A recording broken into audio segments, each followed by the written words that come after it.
fiery horse with the speed of light, a cloud of dust, and a hearty hi-yo Silver, the Lone Ranger.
With his faithful Indian companion Tonto, the daring and resourceful masked rider of the plains led the fight for law and order in the early western United States.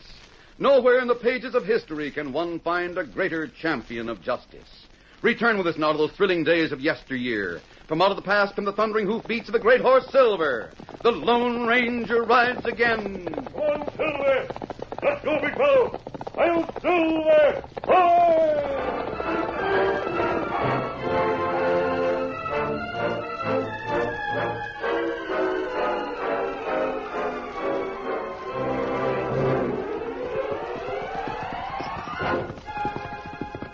Tonto rode into Gopher Bend, leading a white horse with a black star on its forehead.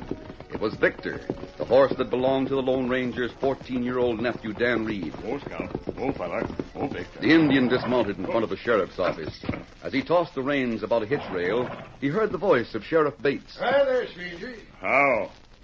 What can I do for you? Well, me Tonto. Me come wait for stagecoach. The stage from Marshall City? That's right. You expecting someone on it? Ah. That's what I figured when I saw an extra horse.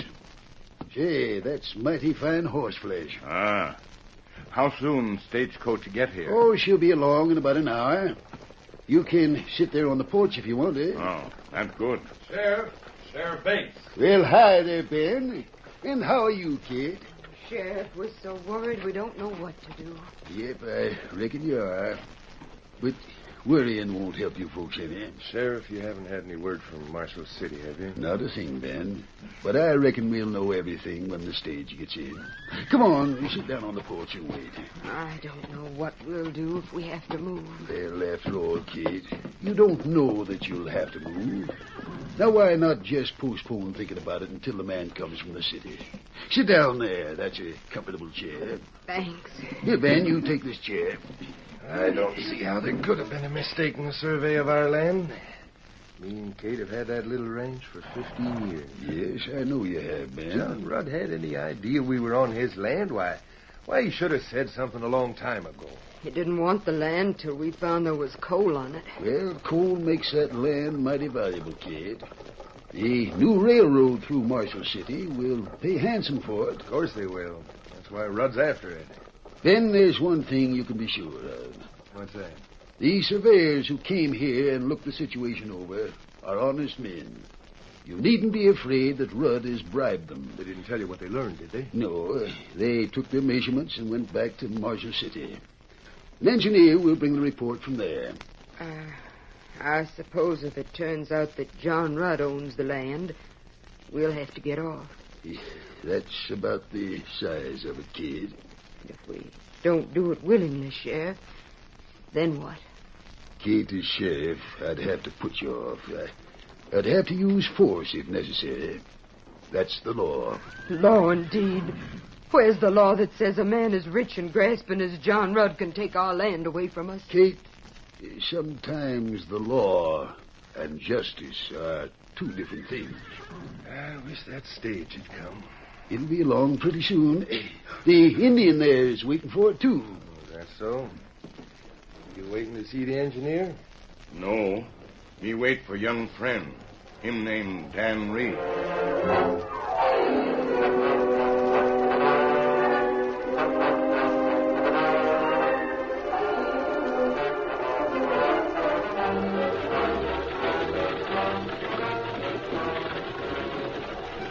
There were 3 passengers on the stage from Marshall City.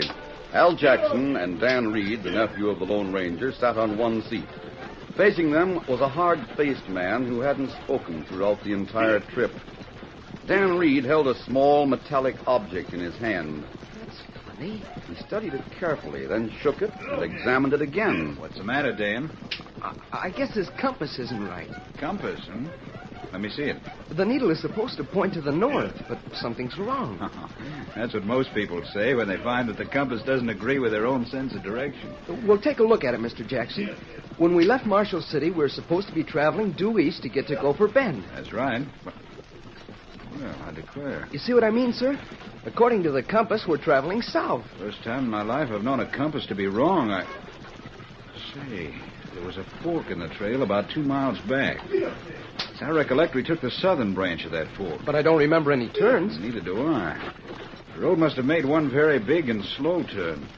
It was so gradual we didn't notice it. Now we're going at right angles to the straight route. We are if the compass is right. Compasses are generally a lot more reliable than watches. I'm going to stick my head out the window and ask the driver what this means. Sit still. What's that? I said sit still. So you found your tongue, huh? Well, I'm not sitting still for you. You heard me. Oh, God. That's right. If I have to use it, the driver won't even slow up when he hears the report. You mean to say you'd shoot me for trying to speak to the driver? You can talk to the driver all you want, but it won't get you nowhere. I can tell you anything that he'll tell you. The kid's compass is right. You are going south. But why? What's the idea? You'll find out soon enough. And if you do exactly as you're told, maybe neither one of you'll get hurt. This is pretty high-handed. It's going to get even more high-handed, Mr. Jackson. Just to make sure you don't get hard to handle, you better hand over your gun. Like fun, I will. I will. You fool. I'll help. You try to take my gun, huh? Just make your legs tougher, that's all. I'll help you. So fix Look out! Oh. You. Get back there, kid. Get back there. Yeah, now sit still. All right, Blackie? Sure. I could have handled the 2 of them without you stopping the stage. No use taking chances. How bad hurts Jackson? I just cracked him with the barrel of my gun. He'll be conscious before we get to the shack. I'll take his gun. How about you? You packing a shooting iron? No. I'll make sure. What are you going to take us? We're going to a little shack that's hid away so as no one can ever find it. You mean that's where... Yeah. Land in Jackson's clothes and send him on to Gopher Bend. Yeah, but Blackie, what about this boy? He's just a passenger. Being such makes him a witness. I reckon he'll just have to take what comes. Now get back on the box and get the horses going.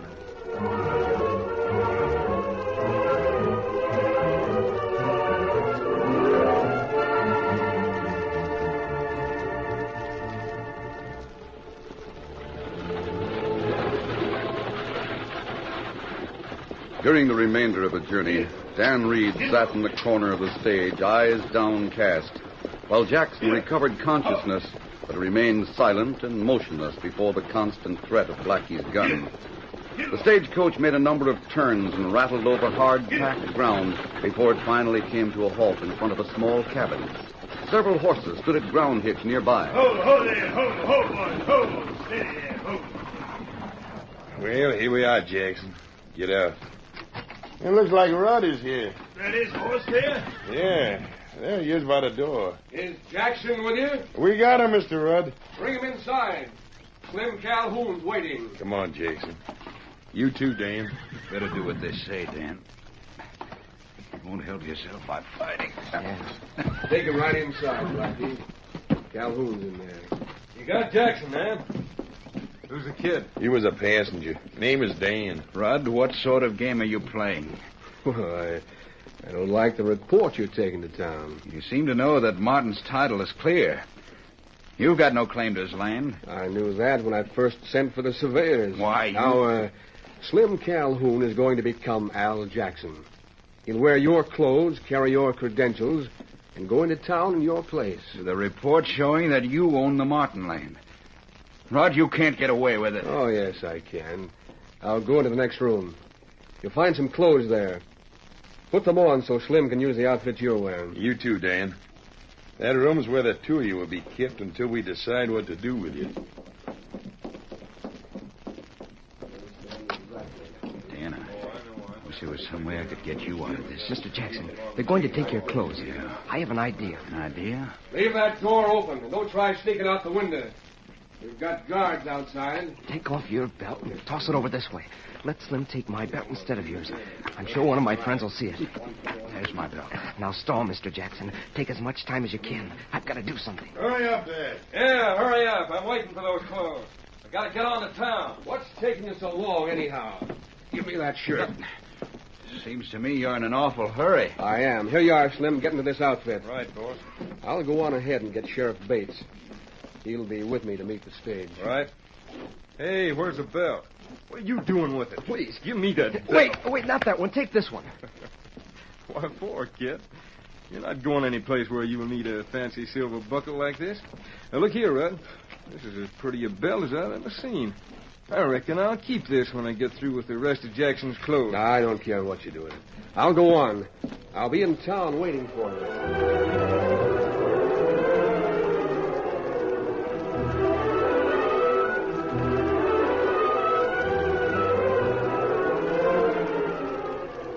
When the stage came into view, the sheriff hurried from his office, followed by Ben Martin and his wife.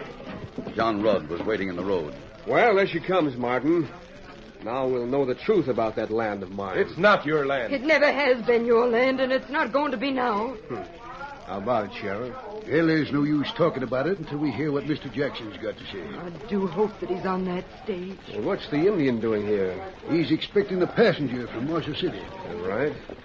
Who are you expecting? Now, me wait for young Fran. Ho, ho there! Ho, ho, boy! Ho! Steady there! Ho, ho! Hey, you a new driver? Yeah, I'm substituting. Joe's took sick. Any passengers from Marshall City? Government man for the land office, that's all. Oh, he is here. Steady now, kid, steady. Ben, if the verdict goes against you, I don't want no disturbance. Just remember it's the law. And my job is to enforce the law. Tension mounted as the small group watched the substitute driver open the door of a stagecoach. Slim Calhoun, posing as the government man, stepped out boldly. He eyed the sheriff, then advanced. Before he could speak, Tonto broke in. You only one on stage? Yeah. What about it, Redskin? You not see boy on stage? No. I've traveled alone from Marshall City. Mister, what's the answer? What'd that survey show? Who owns the land that my house is on? And, who are you? Name is Martin, Ben Martin. My name is Rudd. I think you have a report on some disputed property. Oh, yes. My report is for the sheriff. Well, that's me. Here you are, Sheriff. This is the official report on the survey just completed. Yeah. What's it say? Tell us, Sheriff. Tell us. I can't wait any longer. Ben, Kate, according to this, there was a mistake made in the original survey of the property. Mistake? Yes, I knew it. Your property starts about a quarter of a mile east of the present boundary. That means we lose our house. We lose that coal we found. We lose everything. It's tough. That's all I can say. It's downright tough. And it's not justice, but... Dad ratted it's the law. Get him up, scout.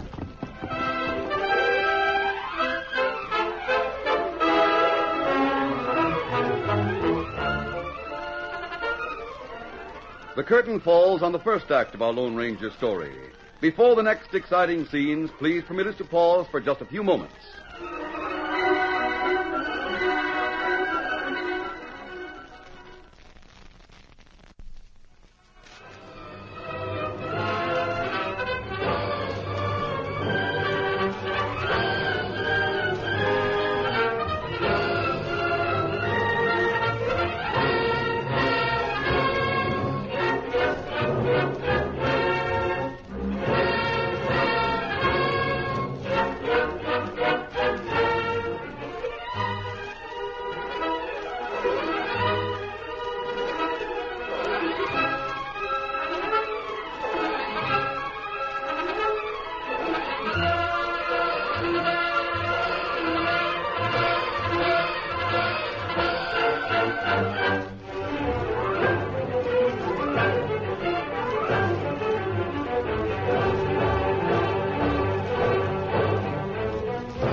Now to continue our story.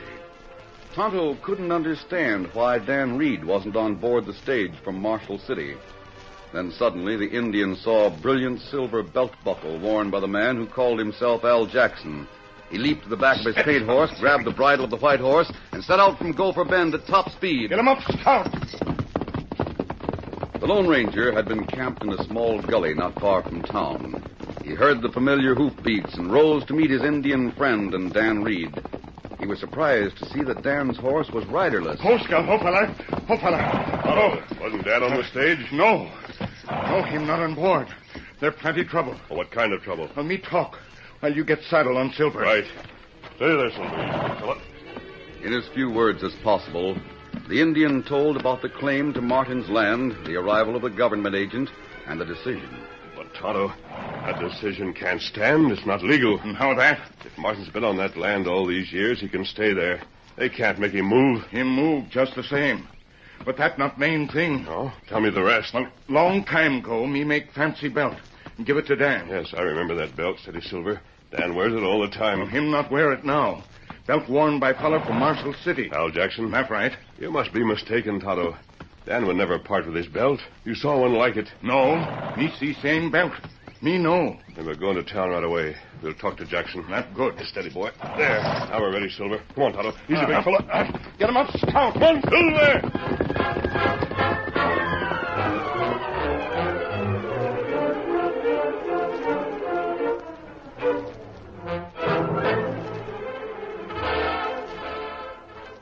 There was a meeting in the sheriff's office. John Rudd was smooth and suave as he tried to appear magnanimous. I intend to be generous with you, Martin. Ben Martin and his wife were pale and drawn. They looked as if the bottom had fallen out of their world. Licked. Nothing left after all these years. Why, you have your house. Our house. But according to Mr. Jackson, we don't own the land it stands on. Yes, that's true, and it would be an expensive proposition to move that house. So here's how I can help you. I'll pay you handsomely for the house. Let's say $2,000. Why, that's a lot more than it costs to build it. And I want to be generous. With that money, you can leave this vicinity and settle somewhere else. Yes, but we still own land here. Land you own isn't worth much. I'll give you $500 for the land. Gosh, I don't know what to say. What do you think of it, Sheriff? Yeah, Dad rat it, I don't know what to say either. It seems to me you should be able to keep what you've got, including the coal that you found in the ground. Why don't you get yourselves a lawyer to find out about things? Of course, they're at liberty to do that if they choose. But my offer isn't going to stand indefinitely. Lawyers cost plenty of money, too. It's up to you, Martin. If you want to fight this through the courts, I don't want to fight it. Doggone it, I don't know what to do. You've had my proposition. I have a document all drawn up, a bill of sale, and I have the cash. Where? Don't shoot. That's the man. That fella. Now, hold on there. Get out of the way, Sheriff. Don't interfere with us. I'll see here. That goes for you, too. I'll show you. Be quiet. Now, if anyone wants gunplay, I'm ready. You see here. Cover the door, Tonto. Well, you watch him. Sheriff, all I want is a chance to talk to this man. Mr. Jackson? Yes. I'll put my guns away. They'll be handy if anyone tries to draw. See here. Who are you? What do you want? That belt. No, wait. Stand still, I'll help myself. But wait. This belt. Where did you get it? I've had it for years. That's a lie. The belt belongs to a young friend of mine. Where is he? I don't know what you're talking about. Where is he? I don't know, I tell you. I don't know anything about a friend of yours. I did stretch the truth. I bought that belt from a redskin over in Marshall City. I got you, mister. Don't make a move. Steady, Sheriff. Steady's right. I'm holding a gun on you now, and I'm placing you under arrest until I find out who you are. You got the drop on me, Sheriff, because I was looking at something that's been written on the inside of this belt. I'm going to investigate it right now. You're not going anywhere. I'm leaving, Sheriff. Tighten your trigger finger, and I'll draw. Now, wait. Come back here. He's getting away. Don't let him go. No tighter, Sheriff. But listen, wait a minute. I'll be back. Right out. Fool, you blockhead. Why didn't you shoot? You let him get away. Doggone it. After all, you can't shoot a man for taking a belt. Come on, Silver.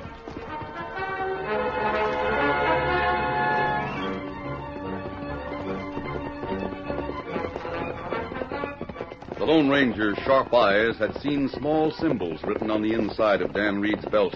Without stopping to explain to Tonto, he set out at a fast pace with the Indian following, leading Victor. They maintained this pace toward the setting sun until they reached a place where a little used trail angled in from the south. What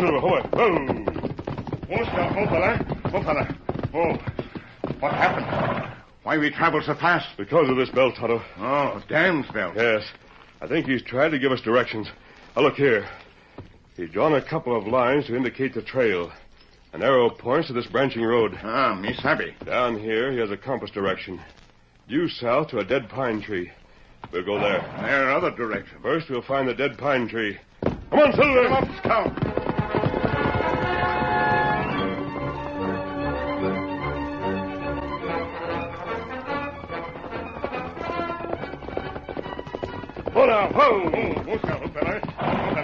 Well, here's the pine tree. The compass bearing says south-southwest. How far? Falling water. That means a waterfall.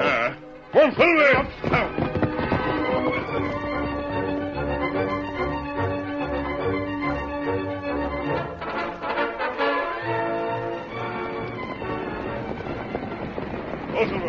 Steady, easy, big fella. Oh, it's plenty good thing Dan give instructions. We could never find tracks on ground like this. What next direction on belt? Steady there, Silver. Steady, boy. Easy. Due west. Then we go that way. Straight into the setting sun. Come on, Silver! Scout.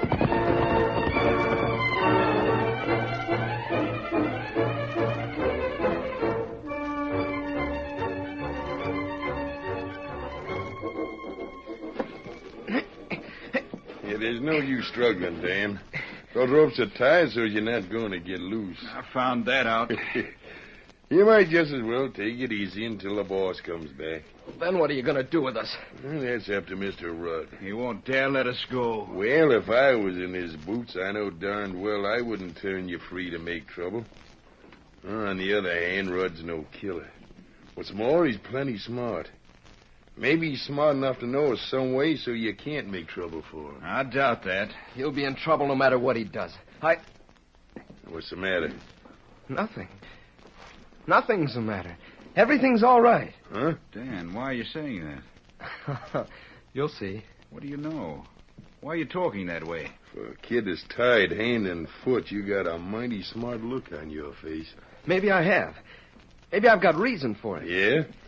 I tried to tell your pal Calhoun that he should take this belt instead of my fancy one. I was telling him the truth for his own good. What's that?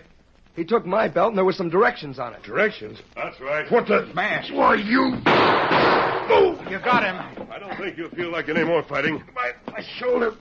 My shoulders... The gunplay was on your idea. We saw your belt, Dan. That's the reason we're here. Steady, just a minute. Dan, who is this masked man? Who's the Indian? A man by the name of Rudd planned this. He did? Yeah, the masked man's a friend of mine. Then they must be all right. All right. You bet they're all right. My name's Jackson. Al Jackson from Marshall City. I was on my way to Gopher Bend. We're going there as soon as possible. Otto, give Dan the knife so he can cut Jackson's rope. Here, Dan. Thanks. I'll have you free in just a second, Mr. Jackson. Do something for that man's wound, Tonto.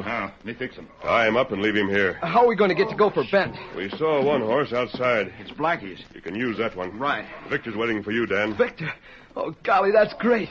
Mr. Jackson, you can see why I felt pretty confident a few minutes ago. I saw Tonto at the window, and I knew we'd be out of here in no time. The sooner the better.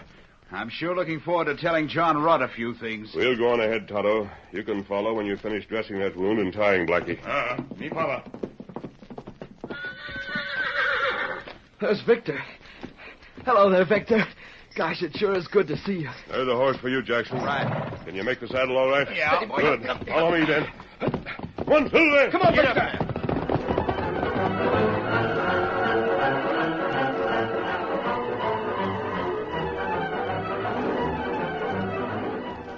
After the surprising visit of the masked man, the meeting in the sheriff's office broke up.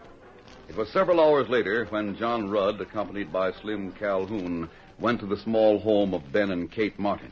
I thought I'd give you one more chance to leave here peacefully and take some cash along with you. I suppose it's the best thing for us, Kate. We've got no money to fight a man like Mr. Rudd. You couldn't beat this case in court. It'd be foolish to try. I still don't understand how the survey could have been wrong all these years. You don't have to understand that, Martin. All you've got to understand is this here paper. Now, this tells you that your house is on land belonging to John Rudd. And you've got to get off. Now, here's a bill of sale all ready for your signature. When you and Kate sign that, you get the cash. All right. Where shall I sign? Right here. Ben, I hear someone stopping. I'll see who it is. Well, here, sign right here. Just a second, Mr. Rudd. What? The masked man again. Now, see here. Now, take it easy. I'll do the talking. The sheriff. I've learned a few things since the last time we were together. Get your hands up, Calhoun. My name is Jackson. Did you hear that, Jackson? He's a double-twisted liar. You, where did you come from? The cabin where you left me. You too, Rudd. Get him up. You're under arrest. Sheriff, I don't savvy. That man that posed as Jackson is an imposter. His real name is Slim Calhoun. This is Al Jackson. That's not true. That's It's true enough, Rudd. He had some credentials you didn't find. He established his identity, and so did that masked man. I know what I'm talking about. That report about the land belonging to Rudd is a lie. A lie? You mean I mean, you own this land and all that's on it, including the coal. Oh, Ben. That masked man will back what I say. He knows the true facts. He just went out. He stepped out the door a second ago. Who is he? Why'd he take the belt off that man? The belt is what brought him to the rescue, Mrs. Martin. As to who he is, the best I can tell you is that he's the Lone Ranger.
The story you have just heard is a copyrighted feature of the Lone Ranger Incorporated.